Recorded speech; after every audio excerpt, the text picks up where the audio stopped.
A gente que é espírita, quando há uma interrupção súbita no meio de uma fala que reporta a questão da depressão, a gente fica meio ressabiado. Parece que esse assunto incomoda a certos setores da espiritualidade, que não gostam que a gente lembre que há uma sintonia, que a gente tem o poder de quebrar as más influências, que a gente tem o poder de fazer escolhas em favor da luz, do equilíbrio, do bom senso, da serenidade, da coragem de viver, de saber que cada problema, cada obstáculo, se eu não posso superar neste exato momento, daqui a pouco a gente consegue. O que eu não resolvo hoje, daqui a pouco eu resolvo amanhã, depois, daqui a algumas horas. Então, quando a gente vai elaborando, vai fazendo uma digressão sobre essas ideias, é curioso. Isso é papo espírita, né? Aí cai o sinal, 5G dá um pum!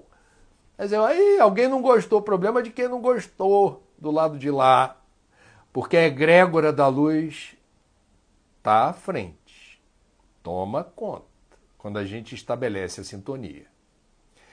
Eu me protejo muito aqui antes do Papo das 9, para que eu seja um bom canal de notícias e informações que possam ajudar e possam fazer a diferença. E é nesse propósito que darei sequência ao nosso Papo das 9, sugerindo, como sempre, fazemos isso desde o domingo de Páscoa, quem quiser, faça uma doação para um projeto lindo, que não acontece em nosso país, acontece numa área tensa do mundo, talvez a área mais tensa no universo dos refugiados, que é na fronteira da Síria com a Jordânia. E 2 brasileiras resolveram, na Jordânia, fazer um projeto lindíssimo de acolhimento, assistência, ajuda a famílias, numerosas famílias de refugiados que fogem da Síria, onde uma guerra civil absolutamente insana tem lugar, já há muitos anos. Quem quiser ajudar, eu vou ajudar. Acesse Doe Refúgio. É a campanha de uma instituição chamada Ayla com Y, A-Y-L-A, Ayla Center. Ayla significa em árabe família próxima. 2 brasileiras criaram esse projeto. Olha que lindo o Brasil levando esse espírito solidário, esse coração quente, essa disponibilidade para o auxílio, para a fraternidade, para a caridade, onde isso se faça necessário. Então vejam, em tempos de pandemia, você está longe de casa, num outro país, com todo mundo olhando meio torto para você, que é o que está acontecendo também na Jordânia, onde o número de refugiados sírios é gigantesco. E esses acampamentos, eles precisam de ajuda. E 2 brasileiras encamparam essa luta. Então, Doe Refúgio é a campanha. A instituição que promove isso chama-se Ayla com Y Center, que faz a diferença. Parabéns aos minha sobrinha, meu irmãozinho lá da Paraíba, que passaram essa informação para mim. Eu tive cuidado de conhecer melhor esse projeto. Vamos lá. Notícias antes das perguntas de vocês, pode ser? Fazer um briefing? Meus amigos, vamos lá. Em primeiro lugar, semana passada o prefeito de Belém, o senhor Zenaldo Coutinho, do PSDB, cometeu a imprudência de publicar no Twitter dele um anúncio dando conta de que as empregadas domésticas, a partir daquela data, seriam consideradas serviço essencial. Ou seja, não seria possível para uma empregada doméstica, no meio da pandemia, dizer para o patrão, está difícil para eu me deslocar, está na hora da gente se recolher. E o patrão vai dizer, mas você é serviço essencial. E aí, reproduzindo fielmente o que foi dito no Twitter do prefeito de Belém, cidade que eu adoro, tenho muitos amigos, mas o prefeito pisou na bola, disse assim, tem pessoas que precisam, pela necessidade de trabalho essencial, a ter alguém em casa. Um médico, por exemplo, precisa de alguém que ajude em casa. Prefeito, as empregadas têm família. Elas precisam ajudar na casa delas. Na Europa, os médicos não tiveram empregada doméstica para ajudar médicos e médicas. Acertadamente, a crítica mais suave e doce que fizeram ao prefeito de Belém foi que ele reproduziu Casagrande e Senzala. Médico e médica é Casagrande, Senzala é empregada, vai ficar na casa do patrão. Para cuidar do patrão no meio da pandemia. Sua família, ó, sua exposição ao risco, indo e voltando para casa, ó. Não, empregada é serviço essencial, assim decretou o prefeito de Belém. Senhor Zenaldo Coutinho, ainda há tempo de rever essa medida injusta, que replica o abismo social do Brasil e da percepção dos dirigentes que reproduzem os valores de uma elite atrasada do Brasil, que impõe a trabalhadores domésticos a condição de serviçais em tempos de pandemia. Não faz sentido. Desculpa, prefeito. Pisou na bola. Está na hora de reconfigurar essa medida aí, porque ela não é justa, ela não representa a igualdade de direitos. No meu entender, eu não sou o dono da verdade, mas eu digo as coisas que eu acho que são, digamos, a expressão do bom senso. Faltou bom senso nessa medida. Bom, já temos no Brasil mais de 11.160 óbitos, mais de 163 mil casos, a pandemia avança, e nós temos aproximadamente 20 municípios que determinaram lockdown. Lockdown é a medida mais extrema, mais radical de contenção na circulação de pessoas, de repressão. Muito bem. Hoje, no estado do Rio, Niterói e São Gonçalo é a segunda cidade mais populosa do estado do Rio, inauguram o lockdown. Nós estamos escrevendo no Brasil, de uma forma geral, e no estado do Rio em particular, páginas erráticas no enfrentamento da pandemia. Por várias razões, eu não vou me deter nelas. Uma das páginas erráticas é o atraso para se respeitar a orientação de corpos técnicos, de médicos especialistas na área da epidemiologia, infectologia, virologia, que dão suporte às decisões dos governantes. Eles estão sendo claramente orientados a radicalizar as medidas de restrição social. Por que isso? Porque o Brasil está reduzindo a taxa de adesão à quarentena. Esse vírus já está com ampla circulação pelo interior do país, ele está se propagando rápido. Então não é hora de inventar lockdown parcial, que foi o neologismo criado pelo prefeito do Rio, Marcelo Crivella. Não existe lockdown parcial, como não existe meia gravidez. Ou você assume o lockdown ou não é lockdown, é outra coisa. O rodízio, que começa hoje em São Paulo, o mega rodízio, né? O prefeito Covas determinou que nos dias pares só circularão carros por São Paulo com final de placa par. E nos dias ímpares só circularão por São Paulo os veículos com final de placa ímpar. Então, hoje é 11 de maio. Hoje só poderão circular por São Paulo, salvo raras exceções discriminadas na medida, carros com final de placa ímpar. E aí temos um problema ainda, que é a controvérsia gerada em relação à orientação que os técnicos estão dando de que talvez São Paulo também devesse radicalizar as medidas. É claro que isso gera desconforto, isso tem desgaste político, mas quando a gente procura um médico, quando a gente está sentindo dor, a gente vai procurar quem? Um político? Não. Você vai procurar um empresário? Não. Você vai procurar um jornalista? Não. Você vai procurar um médico. Quando a gente enfrenta uma pandemia, você vai se orientar por quem? Pelo político? Não. Ele não sabe nada de pandemia. Empresário? Muito menos. Jornalista? Não. Você vai procurar quem entende do riscado. Então, estamos escrevendo páginas erráticas. O mau exemplo vem de cima mesmo. A página mais errática é aquela escrita no Palácio do Planalto. Agora, temos um problema que é a distância que separa os tomadores de decisão daqueles que dão suporte técnico às orientações, os protocolos de resposta da pandemia. Não tem o que inventar na natureza.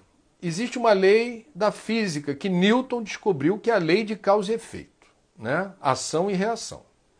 Então, aonde nós acertarmos, colheremos os frutos. Vocês estão vendo como na Europa, lenta e progressivamente, começa a haver a flexibilização de medidas restritivas. Por quê? Porque eles conseguiram administrar esse protocolo de resposta à pandemia de forma técnica, acertada. No Brasil, a gente não tem a menor noção de quando se dará o achatamento da curva de contágio. Zero noção. Por quê? Porque estamos hesitando, estamos ainda vulneráveis a humores de prefeitos e governadores. Não vou citar o presidente está em outro planeta, o presidente está em outra galáxia. Temos uma questão, tá? Que precisa ser pensada e resolvida. Antes de passar para as perguntas, apenas lembrar que ontem fizemos um Papo das 9 inteiramente consagrado ao Dia das Mães.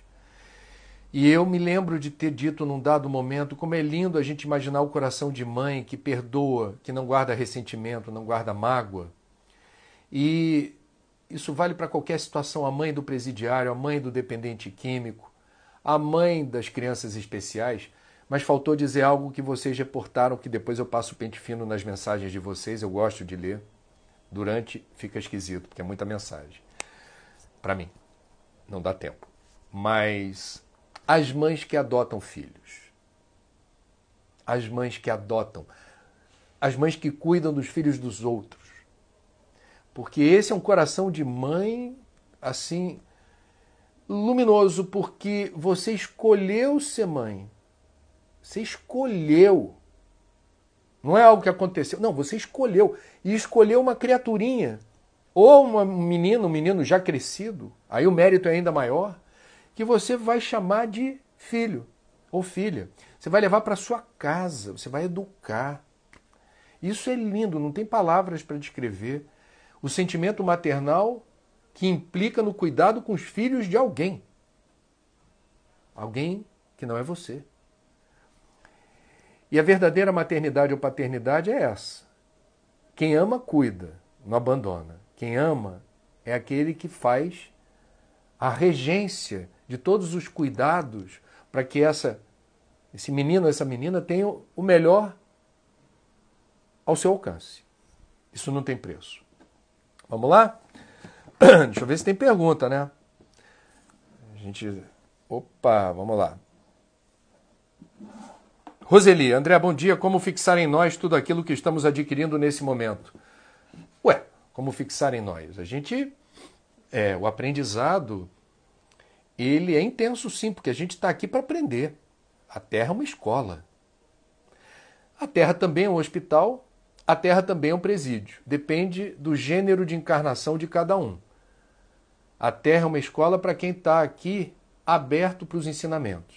A Terra é um hospital para quem está aqui espiando, através da perda da saúde ou da sanidade, algo que pedagogicamente será útil para esse espírito imortal. E a Terra é um presídio, a Terra é uma prisão para aqueles que se equivocam aqui num nível tipificado no Código Penal, é um crime, é um delito eventualmente grave para implicar na prisão, e isso também tem um efeito de corrigenda, né? Então é escola, hospital, prisão. A gente está aqui para aprender no ritmo que a gente conseguir. Roseli, a gente vai aprender. Sabe aquele ditado que diz assim: dê o passo do tamanho da perna? Não tenha pretensão de querer aprender tudo ao mesmo tempo agora. Você vai aprender o que você tiver apta a assimilar, a registrar, a praticar. Mas esteja aberto para isso. Aberta, Roseli. Elisete. Bom dia, André. Abraço de Uberlândia. Opa! Meu dilema é, para sintonizar positivo, não posso ver nem ler nenhuma notícia. Seria isso alienação? Não acho. Eu acho que se você tem a sensibilidade aflorada para se deprimir ou se ressentir muito diante do noticiário, não acesse o noticiário. É como eu vejo. Olha que eu vivo disso. Mas você precisa ter o discernimento do que lhe faz bem e do que lhe deprime. Quarentena, a prioridade é a nossa sanidade, a nossa saúde mental e a capacidade da gente fazer as melhores escolhas em favor de nós mesmos e daqueles que estão à nossa volta. Priorize-se. Se priorizar significa abdicar de estar bem informada, eu não tenho porquê fazer qualquer observação na direção contrária. Nenhuma. Zan Falcão. André, você tem conhecimento do mentor espiritual que te ajudou no trabalho do livro sobre suicídio? Bom, eu já falei aqui do espírito Marcelo Ribeiro, que desencarnou jovem no Rio de Janeiro, arquiteto, acometido de uma doença cardíaca grave, e na espiritualidade ele auxilia jovens que se matam, mas não é auxiliar de imediato, tem um tempo de perturbação mais ou menos longo, que nem quem tem a pretensão de ajudar consegue interferir nesse processo. Razão pela qual, em nenhuma hipótese, o suicídio significa alívio ou solução para os problemas. Então, Marcelo Ribeiro, claramente, é um dos que me auxiliaram.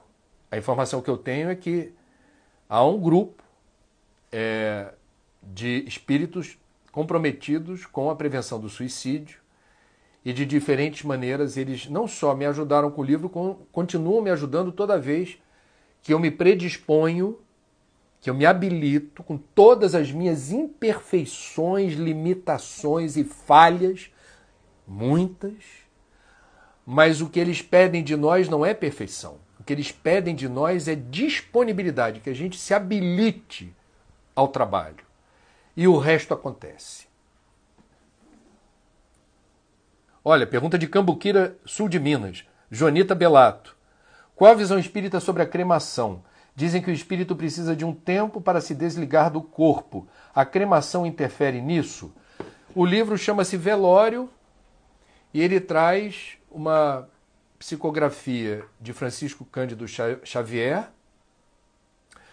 ditada, agora eu não me lembro se por Emmanuel, acho que é Emmanuel, ou André Luiz, mas acho que é Emmanuel, dizendo que recomenda-se 72 horas de espera até que se promova a cremação, posto que nós temos um tempo mais ou menos rápido de desacoplagem total. Não significa que você fica preso ao corpo, significa que a essência... Quer dizer, cada caso é um caso. Uma pessoa muito materialista, muito afeiçoada às questões da matéria, para ela o corpo é tudo. Então, após a morte física, ela não tem muita informação, destreza, traquejo, para conseguir se desvincular daquilo que foi objeto de total consagração de tempo e energia ao longo de uma vida. Os suicidas também têm alguma dificuldade de se desvencilhar totalmente de seus corpos por outras razões. Memórias de um Suicida, que foi citada aqui há pouco, da Dona Ivone Pereira, explica maravilhosamente isso, porque não é da natureza humana, o suicídio não está no nosso cardápio, né? Ele não é propriamente, não existe um destino suicida. O suicídio é o livre-arbítrio, que é soberano, determinando algo que não está no roteiro da gente. E isso traz implicações. Uma delas é que não era o momento da gente desencarnar e isso se revela, entre outros efeitos colaterais, pela dificuldade de se desvencilhar rápido do corpo físico. Agora, 72 horas para promover a cremação, porque a gente pode ainda ter reminiscências desse corpo. Tente ler, acesse essa mensagem, tire suas conclusões. Tá? Jeane, Petrolina, Pernambuco. André, meu filho de 4 anos, está há dias falando que tem um amigo Léo que todo dia está com ele. Mas fala que é um menino leão. Pode ser algum espírito? Eu não entendi bem o que seria um menino leão.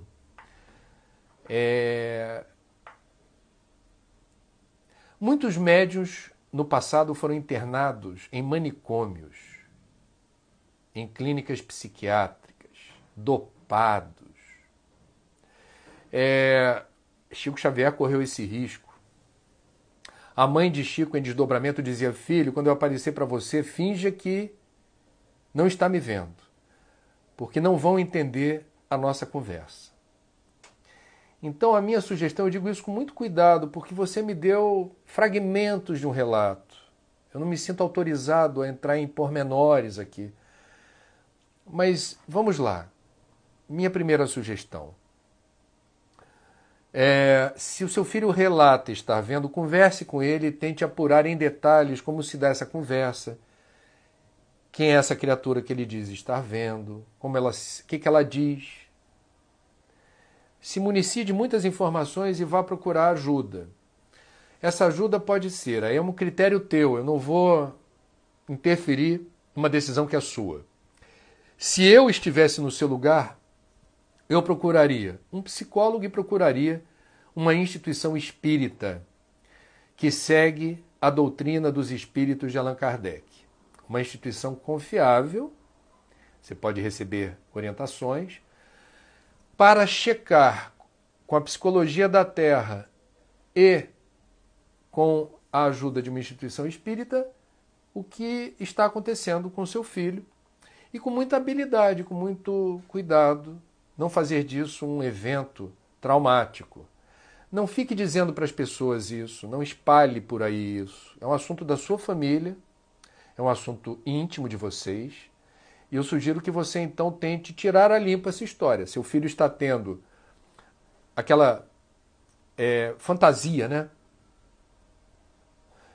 Ele pode estar tendo algum tipo de alucinação, pode ser algum efeito,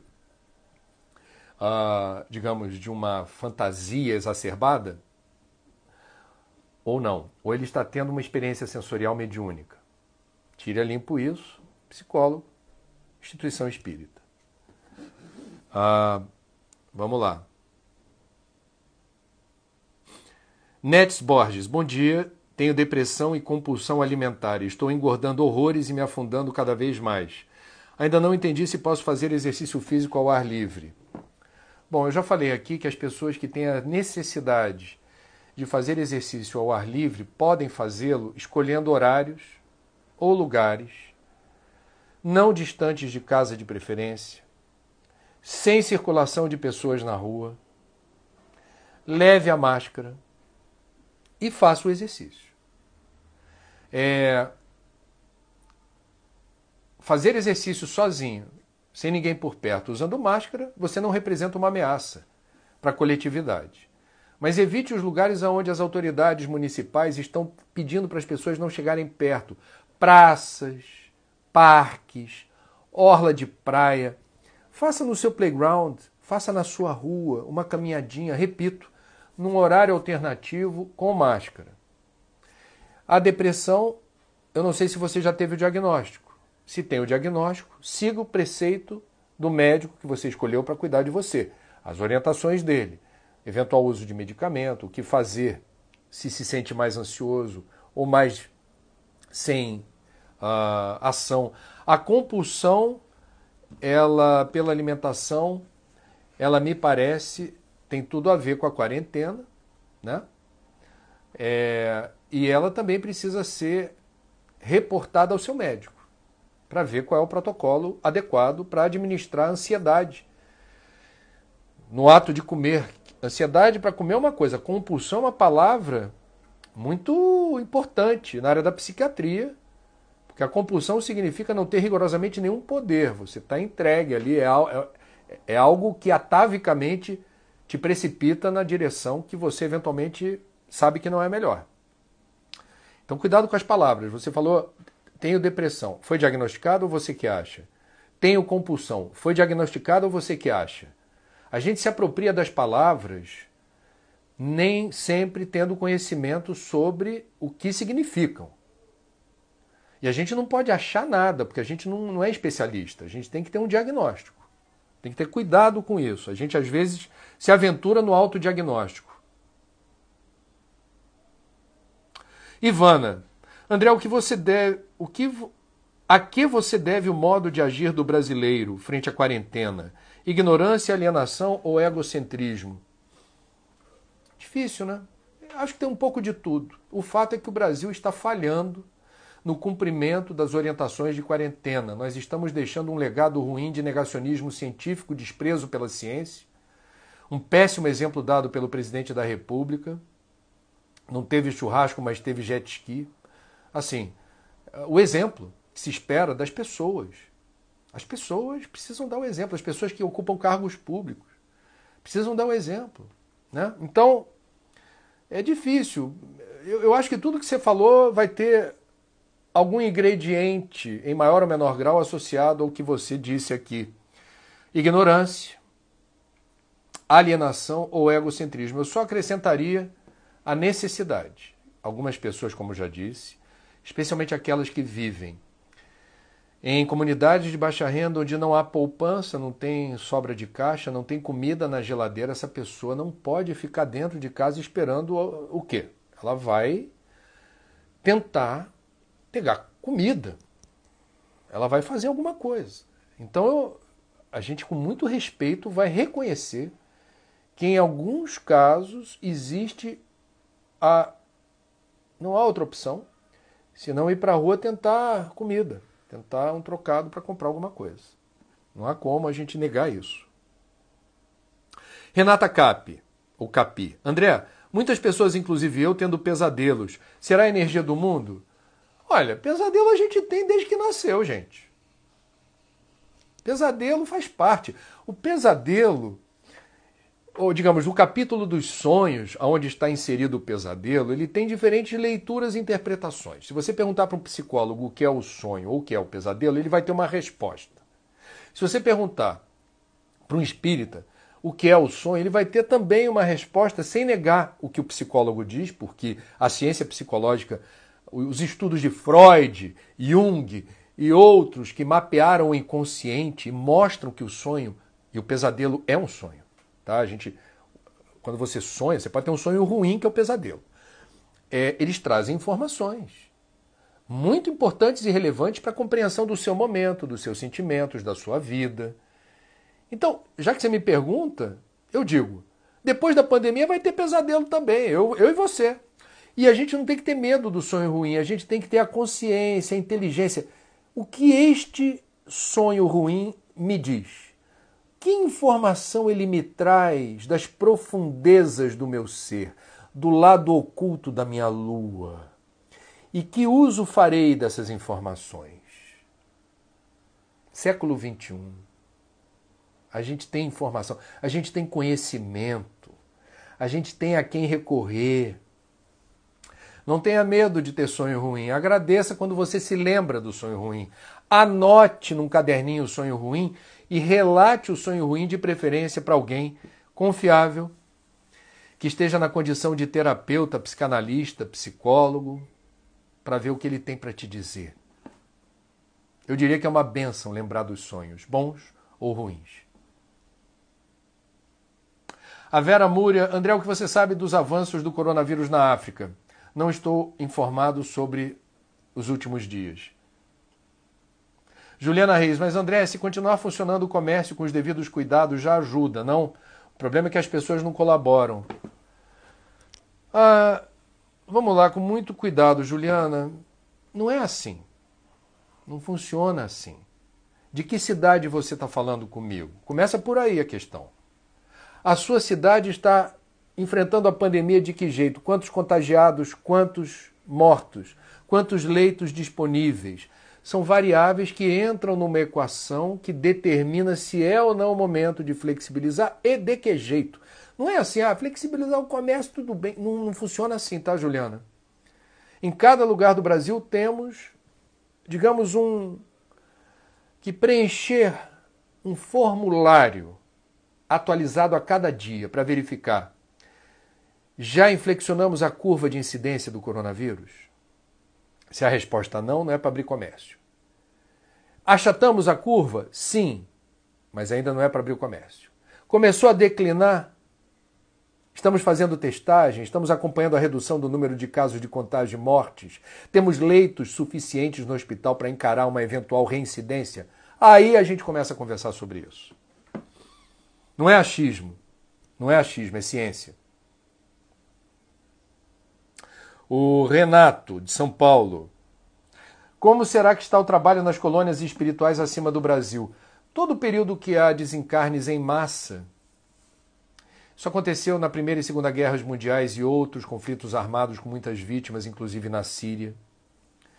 Isso acontece quando temos grandes pandemias. Isso aconteceu na tsunami, que varreu do mapa, ceifou mais de 200 mil vidas. A tsunami, aquela da Indonésia. Então, a espiritualidade se prepara para esses eventos e ofereceu o socorro possível a um grande número de desencarnados.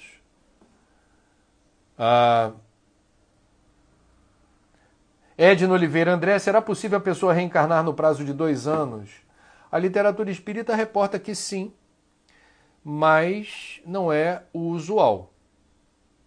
Mas existe essa possibilidade dentro de um contexto muito específico de expiação ou prova, tá? Pesquise esse assunto. Malu Romão, o que gestores devem fazer para realmente funcionar o lockdown? Não basta decretar e fechar o trânsito, e as aglomerações continuam. Fechei com você. A autoridade pode muito, mas não pode tudo. Tem que ter adesão das pessoas. Você viu Belém esse fim de semana? Belém com lockdown. Ver o peso, os mercados de Belém cheios de gente. O que você vai fazer? Vai botar a polícia para varrer multidão na base do cacetete? Não vai dar certo. Não é assim. É triste. Aí entra na pergunta que foi feita aqui. O que explica a não obediência à quarentena, André? É ignorância, é egoísmo, né? Quem é que está na multidão? Aí a gente pergunta para cada pessoa da multidão, o que você está fazendo aqui? Você sabe que tem lockdown? Sei. O que você está fazendo aqui? Qual é a resposta que ela vai dar? Você tem razão.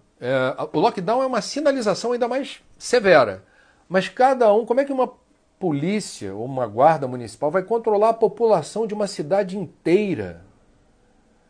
Ou cai a ficha, usando uma expressão antiga, ou a gente compreende do que se trata. Por que lockdown? Como é que o vírus se transmite? Ele passa de uma pessoa para outra. Ele precisa de hospedeiro. Quando você cessa a possibilidade de transmissão, o vírus deixa de existir. Ele deixa de existir. Ele desencarna. Ele deixa de existir. Porque o vírus não é imortal. Para ele sobreviver e seguir viagem, ele precisa de mais corpos, mais hospedeiros. O lockdown o que faz? Um freio de arrumação. Não vai ter contato entre as pessoas. E aí eu consigo forçar o achatamento da curva. Isso é lockdown. Bom. A Osana, bom dia de Bento Ribeiro, Rio de Janeiro. O que falar de Regina Duarte sobre o que ela falou na entrevista à CNN que toda a classe se indignou? Foi muito grave a palavra, a postura. Bom, mais de 500 artistas fizeram um abaixo-assinado, deixando claro que o que a Regina Duarte falou na entrevista não tem qualquer ligação com que esses mais de 500 artistas brasileiros reconhecem ser uma questão grave, que é ditadura, tortura, a necessidade da gente cultivar a memória dos que partiram, né? Todos os escritores, os músicos, os atores que estão desencarnando, não há uma nota oficial desse governo, não há uma manifestação qualquer do presidente nem da sua secretária de Cultura. O Brasil precisa valorizar o que tem de melhor. E a gente tem na literatura, nas artes cênicas, na música, valores inestimáveis para a nossa autoimagem, a nossa compreensão de quem somos. É um atraso monumental. Um retrocesso. Retrocesso. Anjinha Muniz, como o Espiritismo explica o momento que estamos passando com um número grande de pessoas morrendo? Primeiro, a gente não usa o verbo morrer, né? A gente fala de desencarne. Esses desencarnes coletivos, essas provas coletivas, você pode encaixar, talvez na pandemia, esses flagelos que atingem a humanidade e que provocam essa sincronicidade de resgates de grupos de pessoas que estão passando por isso juntas. Eu tenho minhas dúvidas se nesse momento a gente pode cravar exatamente a questão do desencarne coletivo, porque eu acho que a pandemia ela não tem endereço certo apenas nas pessoas que estão desencarnando pela Covid-19. A Covid-19 ela tem um alcance global, é o mundo inteiro. É o mundo inteiro. Então eu diria que é algo maior do que apenas uma expiação coletiva, um resgate coletivo, que é a expressão que os espíritas usam. Vai muito além, na minha percepção, de resgate coletivo. É a humanidade inteira, gente.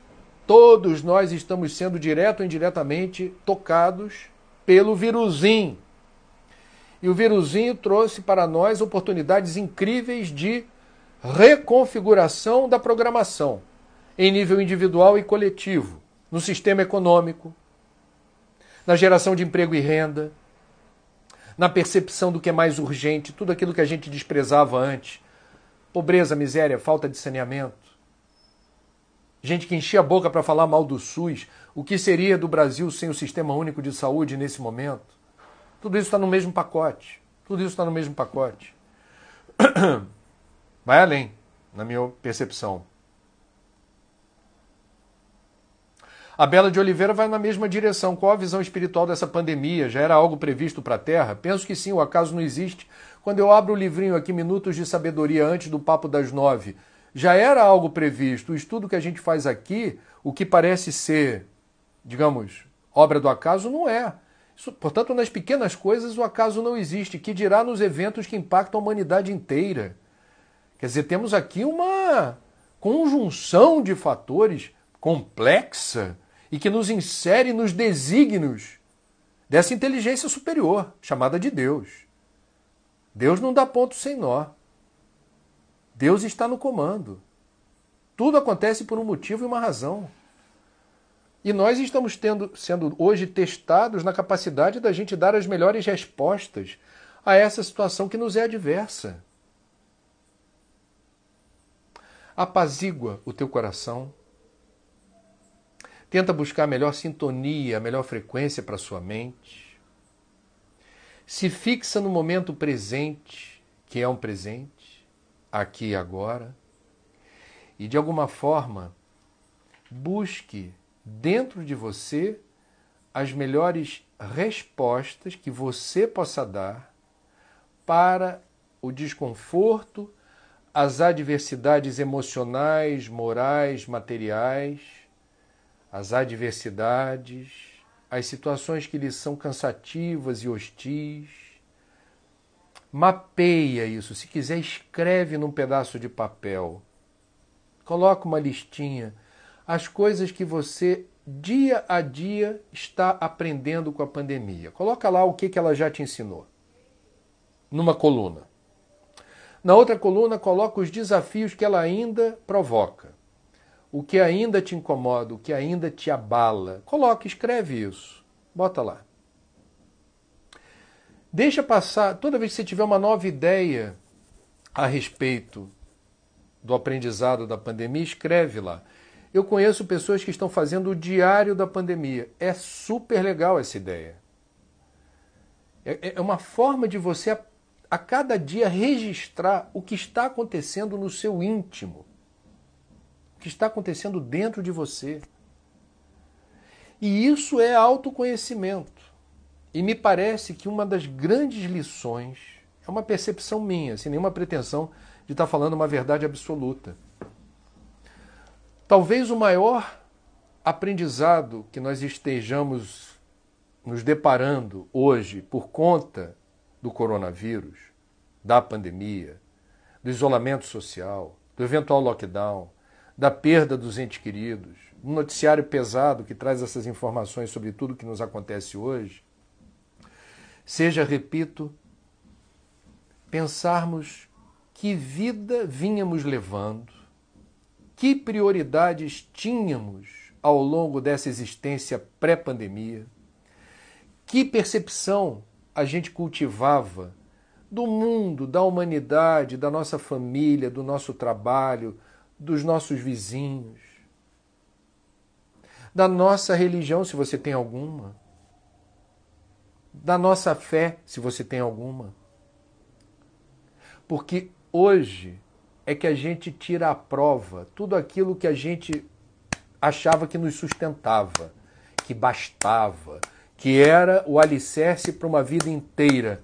E eu pergunto, será que é mesmo? Será que tudo que acontecia antes nos bastava, nos satisfazia, nos deixava plenos? Penso que não. Penso que estamos atravessando uma turbulência, que nós não somos passageiros nessa aeronave, nós somos tripulantes. Nós participamos dos acontecimentos e seremos responsáveis pelos resultados desses acontecimentos coletivamente. E precisamos fazer as escolhas certas. Precisamos fazer as escolhas certas. Eu comecei o Papo das 9 com o Pastorino, hoje, excepcionalmente, eu vou terminar com a mesma mensagem, só na partezinha que diz: nossa mente é um aparelho de rádio que transmite nossos pensamentos e recebe os pensamentos alheios. Coloque a tua mente na hora de procurar uma estação, né? No dial. Aonde eu vou colocar o meu pensamento? Coloque aonde você se sente espiritualmente centrado, emocionalmente estável, mentalmente seguro. Faça isso por você e todos à sua volta, nos 2 planos da vida, agradecerão. Ótima segunda-feira, ótimo início de semana. Até terça-feira, se Deus quiser. Daqui a pouco a gente está disponibilizando nas redes sociais a live com Luísa Mel, ativista aguerrida da causa animal, entre outras.